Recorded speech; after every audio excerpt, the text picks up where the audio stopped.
Rais William Ruto anatarajiwa kufungua kikao cha kwanza cha bunge la kitaifa mwendo wa saa 8 adhuhuri ya leo.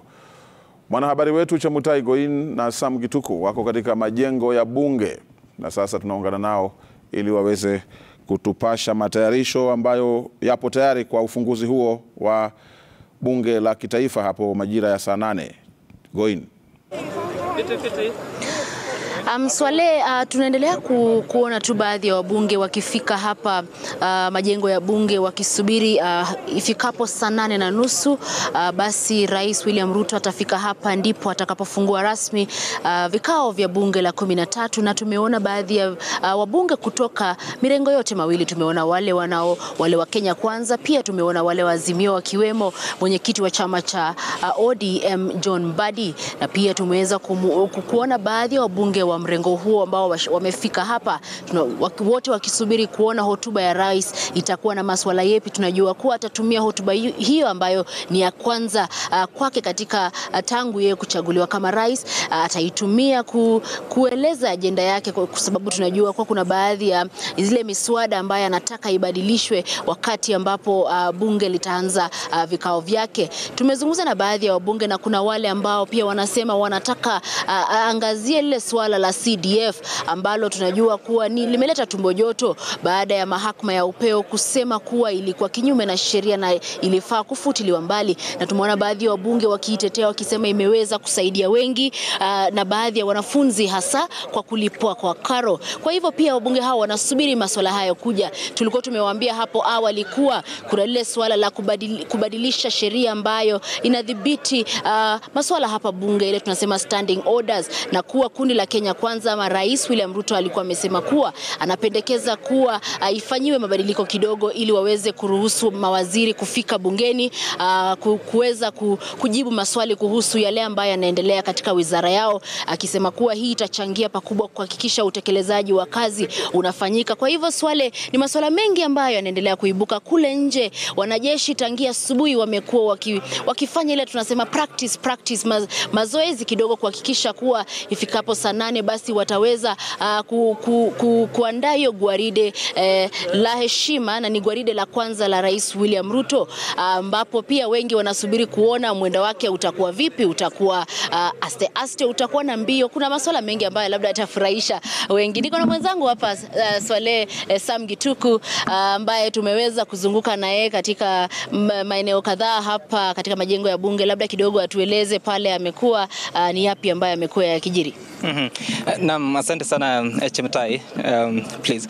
Na tumeshukuru sana kuweza kufika katika eneo hili. Tumekuwa na wabunge ambao wanaweza kufika katika makao ya bunge ambapo itakuwa mara ya kwanza kwa baadhi yao, karibu 50% ambao watakuweza kupata nafasi kuhudhuria ufunguzi rasmi wa bunge, ikiwa ni bunge la 13, ambapo tunajua kwamba Rais William Ruto atakuwa akiweza kufika hapa kulingana na kipengele cha katiba 132 ambacho kinamhitaji rais kuweza kuhutubia kikao cha kwanza ama ufunguzi wa kwanza wa kila bunge. Kwa hivyo kikatiba lazima aweze kufanya hivyo, na hata siku zijazo ama miaka ijayo atakuwa akiweza kufanya hivyo kwa kila mwaka, sio kufungua ila ni kuweza kuhutubia bunge, kutoa ile state of the nation kuhusiana na masuala ambayo serikali huwa inaendelea kuweza kuangazia katika kazi yake. Kwa hivyo kumekuwa na wabunge wengi ambao wanafika katika eneo hili. Kama nilivyosema, kuna wale ni mara ya kwanza, kuna wengine wamepata mhula wa pili, wengine mhula wa tatu. Kwa hivyo wote wanaweza kufika katika eneo hili kuweza kuhudhuria na kuhakikisha kwamba ile hotuba ya rais wameweza kuisikiliza, ambapo watakuwa kiweza kuijadili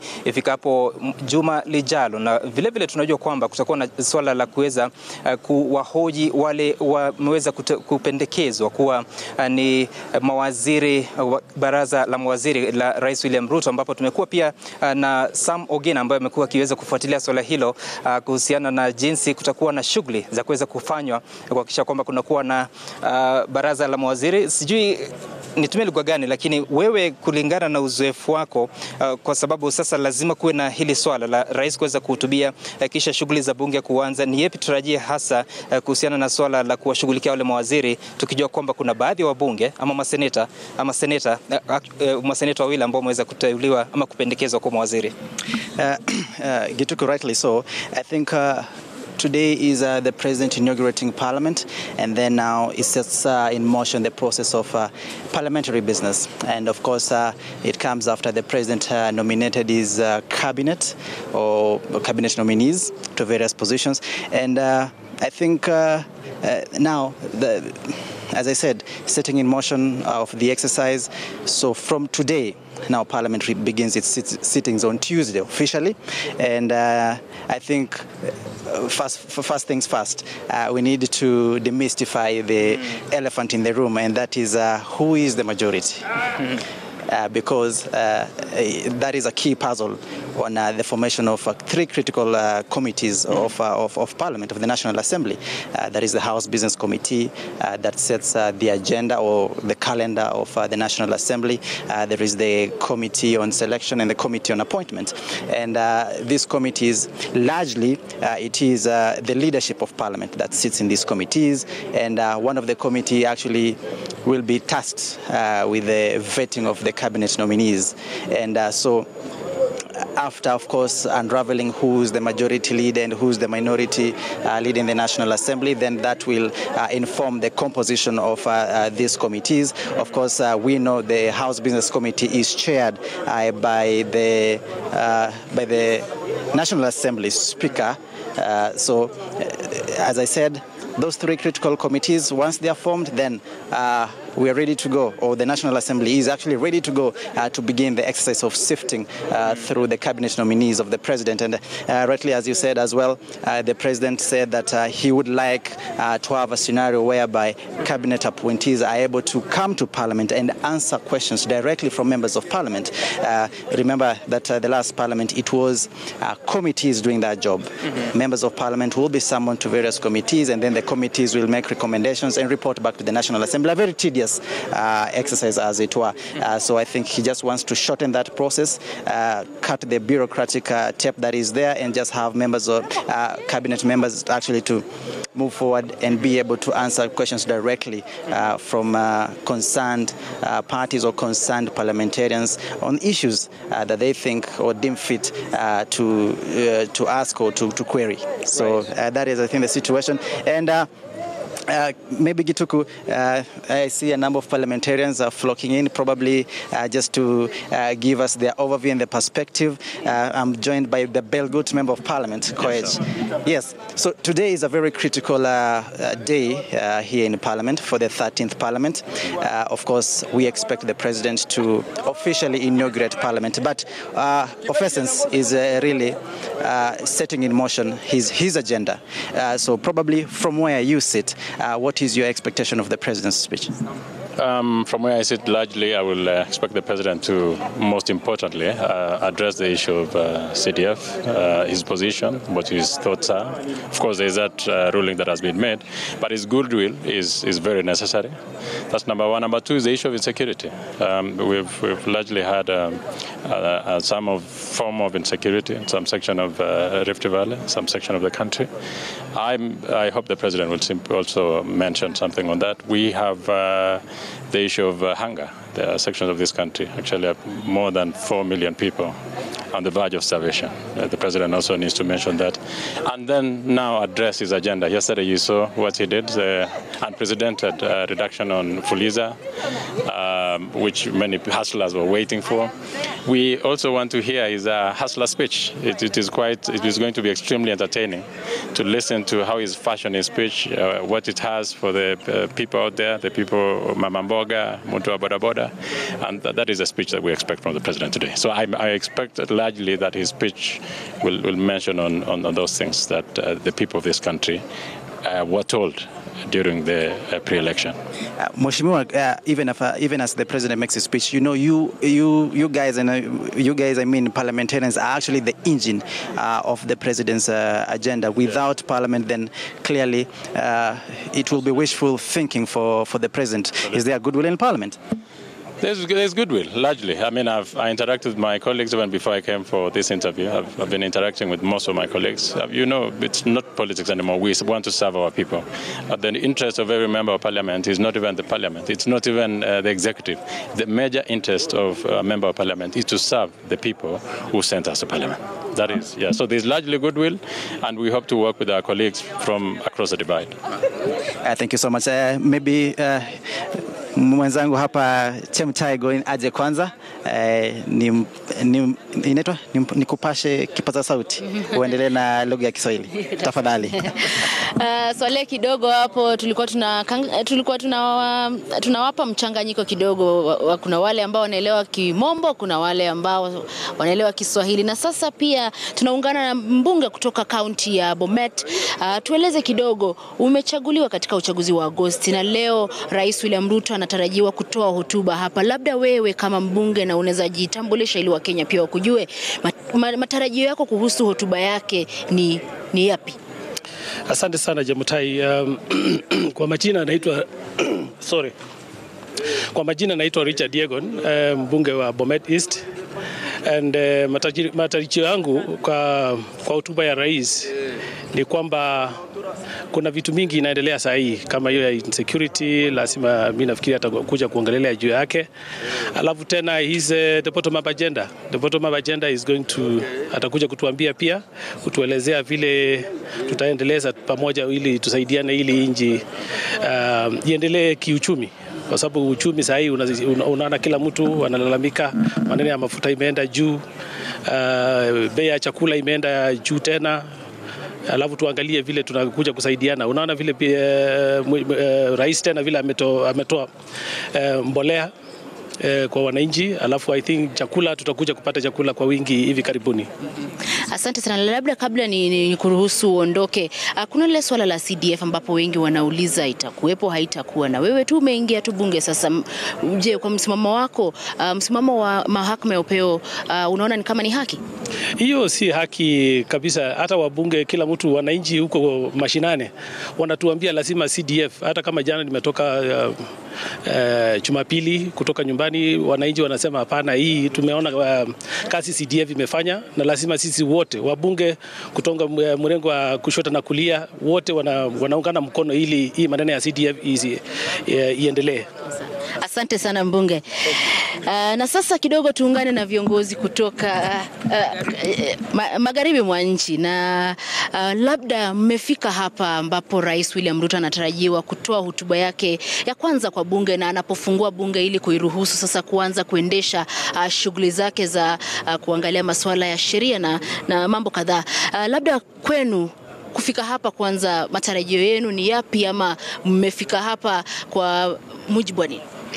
Kwanza kabisa sisi kama wabunge wa ANC tuko na furaha sana tunapohudhuria mkutano wa leo kwa bunge kwa kutueleza vile ataelekeza nchi yetu. Nataka kumshukuru kwanza kabisa kama wajumbe wa ANC ya kuwa ametufanyia vizuri kama sisi wajumbe na watu wa ANC, ya kuwa vile alituambia mara ya kwanza ya kuwa atakuja kumchagua kinara wetu Musalia Mudavadi kuwa prime minister, amekuwa prime cabinet minister. Tumefurahi, tumeshukuru, na kwa yote ambayo tunatarajia siku ya leo ni kuendelea kusema vile atakuja kuongoza nchi yetu vile amekuwa akisema wakati wa campaigns, na sisi tuko tayari kumuunga mkono, na tungependa kuambia watu wetu wananchi wote wa Kenya na hata kutoka Western ya kuwa huyu ni kiongozi ambaye ni mwaminifu. Yale maneno ametuambia kutoka mwanzo ameyatimiza mengi, na tunatarajia kuwa yale mengine yote ambayo alikuwa anaambia wananchi wa Kenya atakuja kuyatimiza, na ni asante kwake kama kinara wetu, kama kiongozi wetu ambaye ni Rais William Samoei Ruto. Asante sana. Labda kidogo tusikize kutoka Beatrice Dagala kutoka kaunti ya Vihiga. Wewe kama kiongozi wa jinsia ya kike, na tumeona kuwa amezindua katiba yake na kumekuwa na masuala mengi kuhusu idadi ambayo alikuwa amesema atawapa kina mama haijafikiwa, lakini ameweza kujaribu ama ama bado kuna kazi inafaa kufanyika?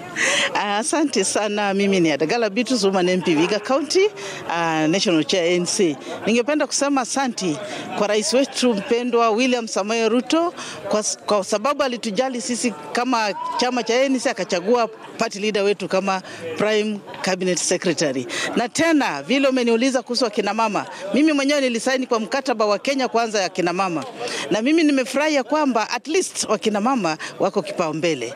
Tumeona kwa serikali yake mawaziri wa mama wako. Tena tunatarajia kwa ile inakuja ya PS and other opportunities that are there. Ajali wakina mama. Wakina mama wa Kenya, sisi ndio wale tutainua uchumi wa nchi, sisi ndio wale tunaanza bottom up. Kama wabunge wa ANC, kuna baadhi ya mipango ambayo ako nayo na amesema kuwa anataka bunge ifanikishe kutekelezwa kwa labda mabadiliko kwa sheria kidogo, labda ile standing orders wa mawaziri wafike. Kuna ile swala wengi wanaulizana kuhusu CDF, je, wabunge wanafaa kuipata waikose? Kuna masuala kadhaa, labda nyinyi mtachangia vipi kuhakikisha kuwa ajenda ya kundi la Kenya Kwanza inafanikishwa, kwani hata kama chama ya ANC kulikuwa na baadhi ya masuala ambayo mlitaka yaangaziwe wakati pia kinara wenu alikuwa anawania kiti hicho pia cha urais kabla yeye kuweka kando azma yake? Asante sana. Sisi kama Kenya Kwanza na ANC na zile party zote ambao ziko katika Kenya Kwanza, tutakuwa tunaunga ile hoja ya rais. Kwanza hoja yake ya kubadilisha standing orders ili wale ministers ama wale CSS ambao wamechaguliwa waweze kuja kwa flow ya nyumba na kujibu maswali. Tunaenda kusupport kabisa ili tusiwe kama hapo awali vile tunakuwa na miswada inatoka kwa wabunge, lakini inapatikana kwamba hakuna yule minister ama CS wa kujibu. Jambo la pili, ana mswada kuhusu mambo ya elimu, na kuhusu mambo ya elimu anataka elimu iweze kupeanwa na review, na sisi pia tutakuwa tunaunga hiyo hoja. Tunatarajia pia tasungumzia hii hoja leo. Tunataka ile CBC iweze kuwa reviewed ili iweze kusaidia wanafunzi vema, wazazi pia wakuwe wana usalama, walimu wawe na usalama, na pia serikali iwe na usalama. So sisi kama Kenya Kwanza tutakuwa tunaunga hoja za rais zinapokuja kwa flow ya nyumba. Labda mwisho kabla tufunge kikao hichi, labda tueleze maoni yako pia kuhusu masuala ibuka. Asante sana. Jina langu ni Mama Catherine Wambilianga wa Ford Kenya, nikiwa woman MP wa Bungoma. Kwanza nishukuru rais kwa kutupa kama chama cha Ford Kenya tumepata kupata minister ambaye ni wa health, Dr. Susan Nakhumicha Wafula. Tumshukuru kwa sababu he has owned up his promise. Yeye alisema kwanza atashughulikia kina mama, na vile tumeona kweli ametimiza. Pia niongelee kidogo juu ya CBC nikiwa mwalimu. Some of us tumeingia kwa platform ya CBC, lakini rais tayari ametupromise anavuna jopo kali ya group ambayo itashughulikia ya masuala ya CBC, na tunatumai kwamba at least itarekebishwa na itakuwa inafaa at least wa Kenya, kwa sababu limekuwa ni jambo ngumu sana kwa Wakenya. Asante. Asante. Na kabla tuende kwake Sam Gituko ambaye yuko tuseme kutoka eneo lile la bunge upande wa pili wa studio, kidogo tusikize kutoka Mama Lydia Haika kutoka kaunti ya Taita Taveta, na labda wewe kama mwakilishi kutoka eneo la Pwani, kuna mengi ambao wenyeji walikuwa wakiazimia, japo kura walipiga upande ule mwingine kwa wingi, lakini bado kuna mambo ambayo wanataka yatekelezwe. Ni masuala kama hivi.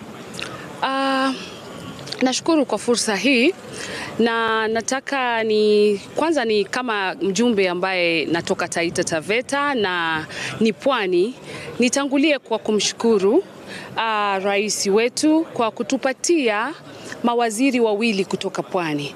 Tunaye Mama Aisha Jumwa, tunaye aliyekuwa gavana wa Kwale Salim Mvurya, na hilo limetufurahisha kama wapwani, na tunataka kusema ya kwamba yapo matarajio mengi ambayo tunatarajia kama wapwani, na tunamshukuru kwa sababu mengine tayari tumeshaanza kuona akiyatekeleza, kama lile swala ambalo tumekuwa tukilizungumzia sana, swala la bandari, na tumeona ameanza kulishughulikia hilo. Tuna masuala mengine kama kule Pwani tumekuwa tukisumbuliwa sana Taita Taveta na mambo ya wanyama pori.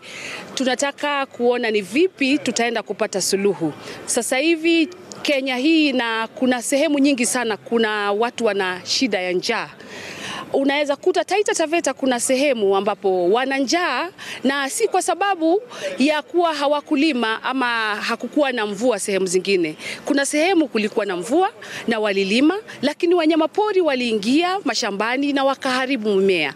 Hilo ni swala kabisa tunataka kuona kwamba tunaweza kusaidiana vipi ili tuweze ile conflict ya wanyama na wanadamu iweze kukomeshwa kabisa.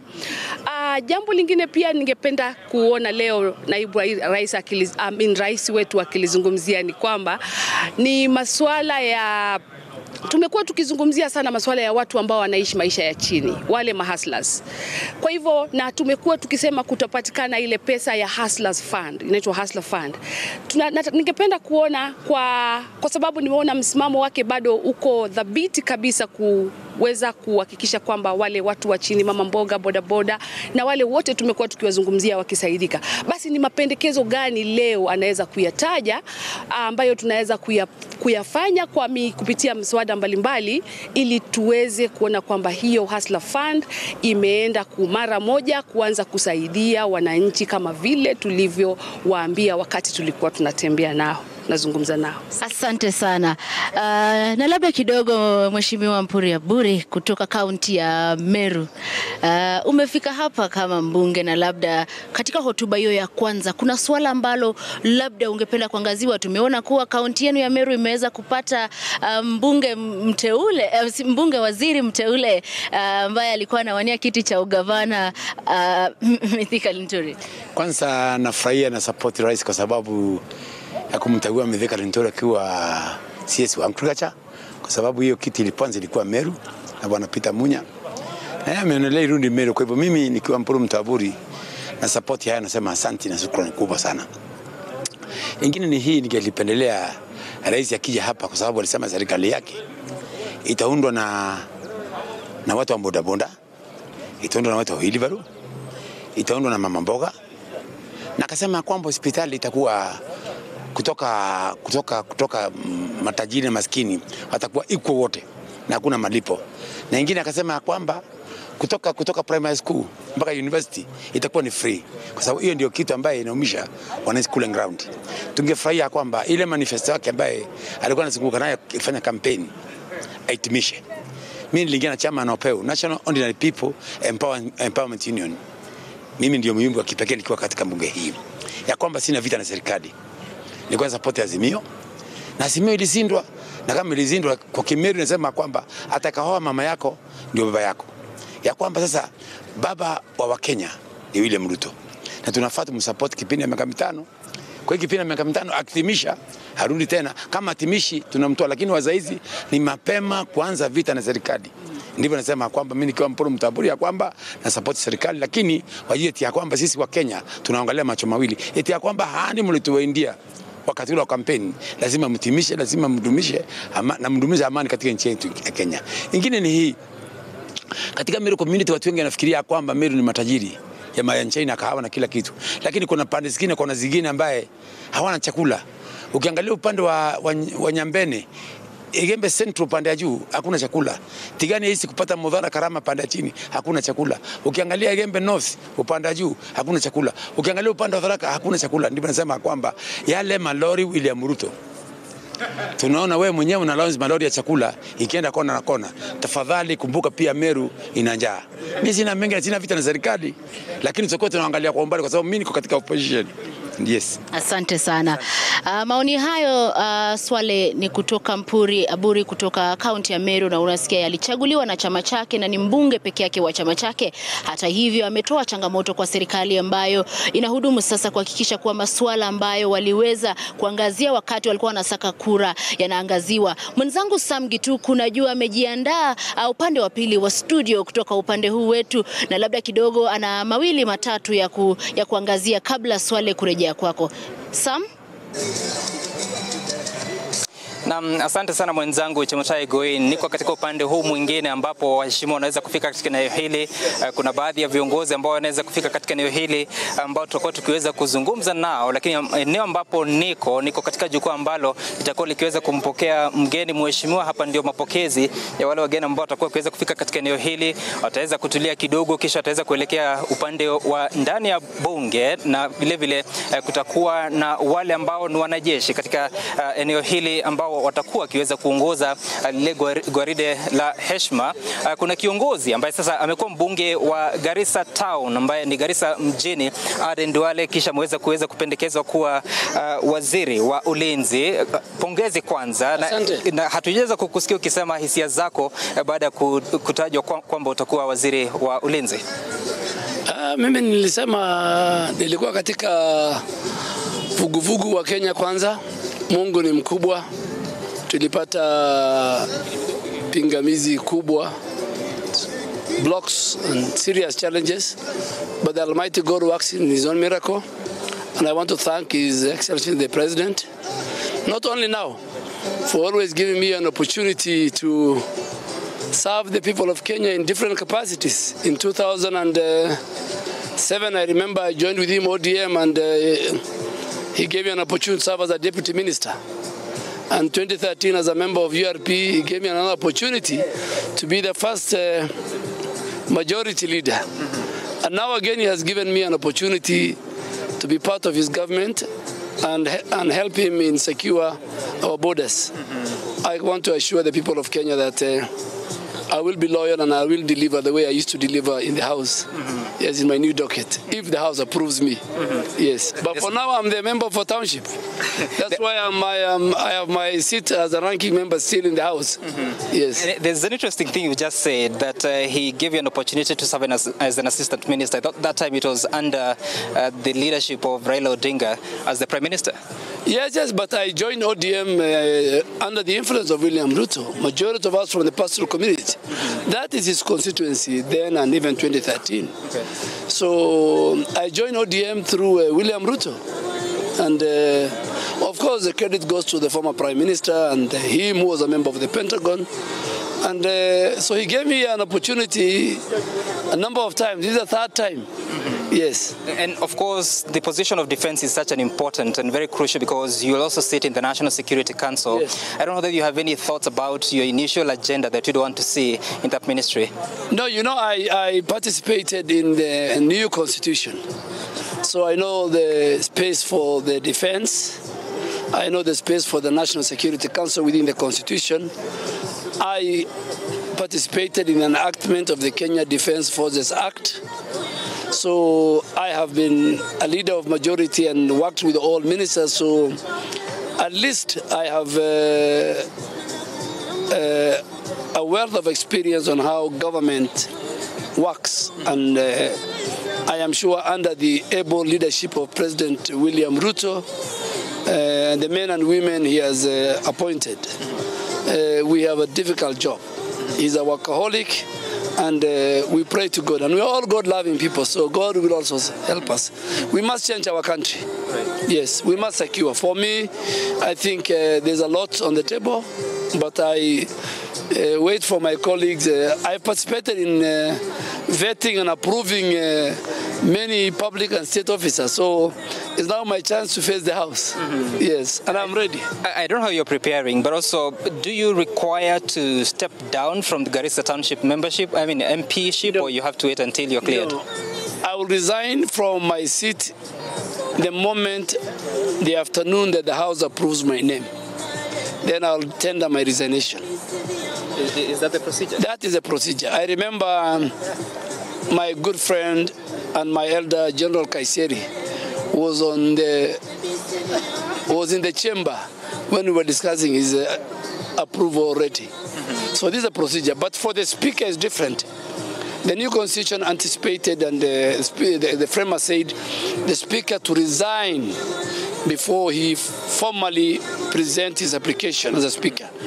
But for members of Parliament, they can only resign once the House decides on their fate either way. So if the House approves you, you resign, because you have to go to the other arm of government. Right. But if the House decline you, then you still have your job. Okay. Yes. And before I let you go, this is the last one.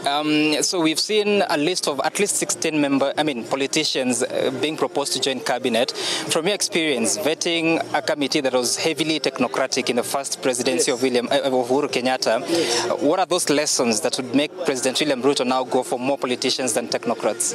It is easy for politicians to sell government agenda. We saw it in our first term in the Jubilee administration. And that's why you saw in the second term, President Uhuru Kenyatta and his deputy William Ruto, in their own wisdom, brought more politicians. So, and even now we have asked the Speaker and the House at large to amend the standing orders so that we bring back the question time informally, where members of the cabinet can engage the people's representative and answer crucial questions. Yes, even a member of parliament feels so good when the Minister for Interior, when the Minister for Finance, when the Minister for Water faces him and answer questions. Okay. Yes. Thank you so much. Thank you. Thank you. Mheshimiwa Aden Duale, the Member of Parliament for Garissa Town and also the nominee for the seat of Defense Cabinet Secretary. I've also seen Salim Mvurya, who is the former governor of Kwale County. He's also been picked to go to the Ministry of Mining, Blue Economy and Maritime Affairs. We'll also be speaking to some other leaders here, but first of all, congratulations for being named to the cabinet. What are your initial thoughts? First of all, I want to thank His Excellency Dr. William Ruto, our President, for the nomination to be in the cabinet. It is a very big honor. It is a very big honor to be given this opportunity. And therefore, from the earliest, I want to thank him for that recognition. Right now, we are waiting for the processes of law to happen. And then from there, we will be able to hit the ground running, because I know there are quite a number of expectations. And for us to meet those expectations as a government, then we just have to begin running. But right now, I can't say much, because we have a vetting process in front of us. Once that is done, then we should be able to tell you how we plan to inspire the ministry so that it can add value to our economy. And you're coming from a county where you are the governor, you are calling the shots, you are the top executive in that county. Now you're going to be, of course, reporting to the president. How are you preparing for the vetting exercise? Because I'm not sure you have gone through this before. As I said earlier, I want to thank His Excellency, but I think you also know very well I have a track record. I have worked as a governor for Kwale for the last 10 years. And therefore I'm not worried. I have a track record to bring to the table, so I think even the discussions with the members of parliament, I'm ready anytime. So anytime, how are you preparing? I'm ready to. You know, this is psychological. You just have the psychological preparation. Right. I don't think there's anything more. And also learning the ministry, the vision, the issues. Even now, I have them on my fingertips, so I think I'm ready for that process. Right. Well. Thank you. Thank you very much, Sam. Asante. Asante. Amekuwa ni aliyekuwa gavana wa Kwale County ambaye ni Salim Mvurya, ukiweza kupata salamu hapo kutoka Senator wa Nandi, Samson Cherargei. Congratulations, this is your second term that you just won. Yes. And of course, tunatarajia kwamba Rais William Ruto atakuwa akiweza kupata nafasi kuzungumzia bunge na pia taifa kuhusiana na agenda yake. Sijui matarajio yako ni yepi hasa mnapoanza mhula wa bunge la 13? Asante sana kwa kunipea pongezi. Ya pili, tuna matarajio mengi sana anapokuja kuongea na mabunge yote mawili, joint sitting.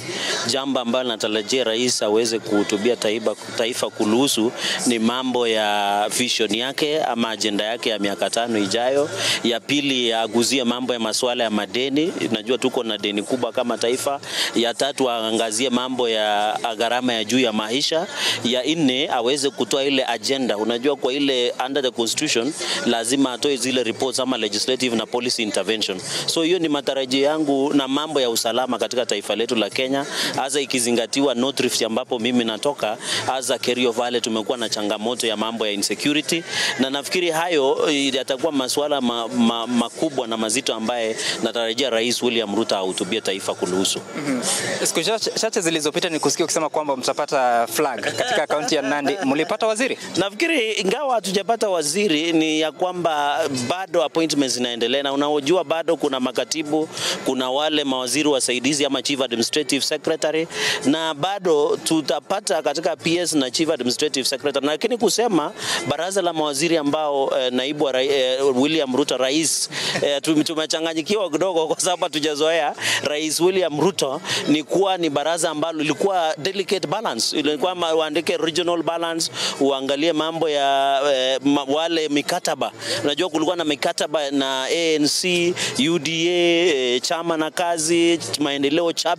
So there was a lot of delicate balance, but I'm happy as you can see the country everybody is satisfied, na nafikiri ameonyesha ile watu call betrayal in politics. Ameweza kufuatilia yale ambayo alipromise partners, lakini bado na nafikiri hii PS na CS zinapoandikwa kaunti ya Nandi itaendelea kupata sehemu kubwa katika serikali hii. Asante sana. Asante. Senator Samson Cherargei kutoka kaunti ya Nandi akiweza kutoa kauli yake kuhusiana na uteuzi ambao uliweza kufanyika, na tutaendelea kuwatafuta viongozi kadhaa kuweza kutoa maoni yao. Tumeweza kuzungumza na baadhi ya mawaziri ama wale wamependekezwa kuwa mawaziri. Tumezungumza na wabunge kutoka upande wa Kenya Kwanza, wengine kutoka upande wa Azimio, na tutazidi kuwatafuta kuweza kusikiliza hisia zao, hasa Rais William Ruto anapoweza kufika katika eneo hili kuweza kuhutubia bunge katika kikao cha kwanza. Kwa sasa wabunge wanaendelea kuingia katika eneo hili, vile vile usalama umeendelea kudhibitiwa kuhakikisha kwamba hakuna kinachoweza kuharibika pindi tu Rais William Ruto atakapoweza kufika katika eneo hili, kuweza kukagua gwaride la heshima, kisha kuingia katika makao ya bunge na baadaye kuweza kuingia katika bunge la kitaifa akiwa pamoja na maspika Moses Wetangula wa bunge la kitaifa na Amason Kingi wa seneti kuweza kuingia katika bunge kufanya shughuli hiyo muhimu ya ufunguzi rasmi wa bunge. Kwako Swale.